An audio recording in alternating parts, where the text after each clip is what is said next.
Shalom sahabat Kristiani dimanapun Anda berada, jumpa kembali di channel Alkitab Suara Tuhan. Konten kita kali ini berjudul, Tuhan Menyesal. Dukung Yayasan Damaris Pancasila Indonesia dalam berdiakonia buat bangsa Indonesia yang butuh makan. Jika kita membaca 1 Samuel 15 ayat 24-35, maka mau tidak mau muncul pertanyaan-pertanyaan di kepala kita. Tuhan kok bisa menyesal? Bukankah Dia Maha Tahu? Kalau Dia Maha Tahu, tentu Dia bisa memilih dan memutuskan sesuatu yang bisa membuatnya tidak akan menyesal. Untuk dapat mengerti apa yang dimaksud dengan menyesal di dalam pembacaan ayat tadi, mau tidak mau, kita harus kembali melihat bahasa asli yang digunakan di dalam penulisan Alkitab. Dalam hal ini adalah bahasa Ibrani.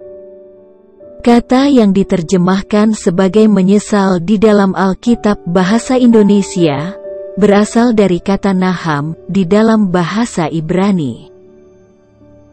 Kata naham bisa mempunyai banyak arti sesuai dengan konteks pembicaraannya.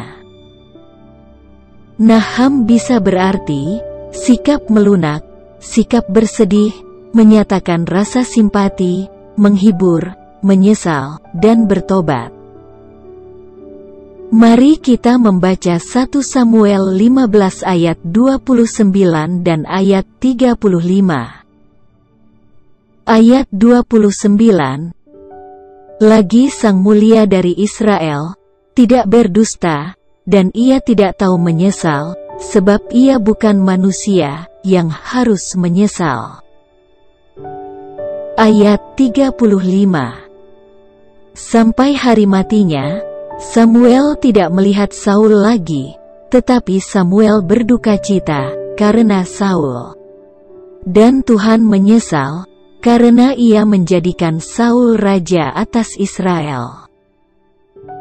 Pengertian kata tidak tahu menyesal pada ayat 29 dan menyesal pada ayat 35 agak sedikit berbeda.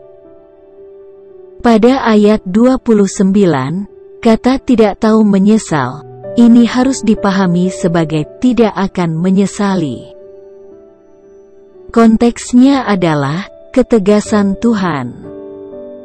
Tuhan tidak akan berkata bohong akan janji-janjinya kepada bangsa Israel, dan ia akan bertindak tegas jika Israel, dalam hal ini Raja Saul, tidak mau mengikuti aturan yang telah ia tetapkan. Dan Tuhan tidak akan menyesali keputusannya yang tegas itu. Lah, bukannya Tuhan Maha Tahu?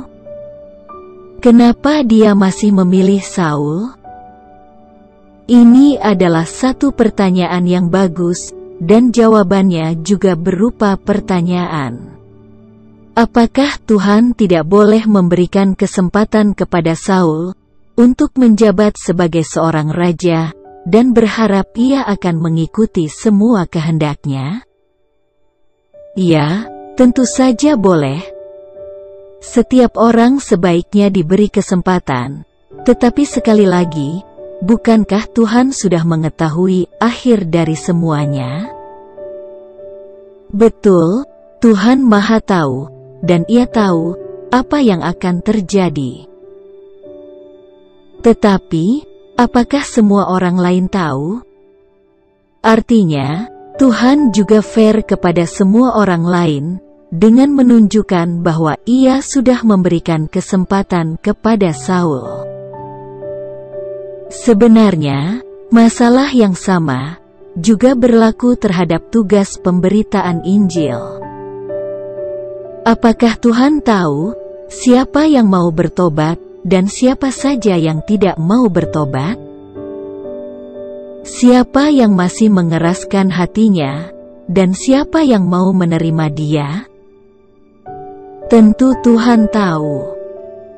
Kalau begitu, kenapa Tuhan tidak langsung menuntun kita untuk memberitakan Injil hanya kepada orang-orang yang Dia tahu akan menerimanya?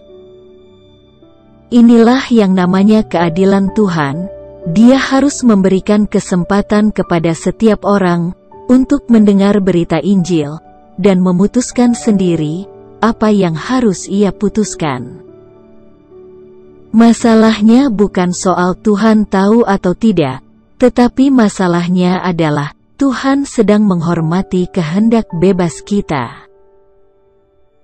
Dan di dalam ayat 35, dikatakan Tuhan menyesal. Dalam konteks kalimat di sini adalah Tuhan bersedih karena Saul tidak mau mengikutinya. Amin. Tuhan bersedih hati jikalau kita tidak mengikuti kehendak-Nya, tetapi keputusannya ada di tangan kita.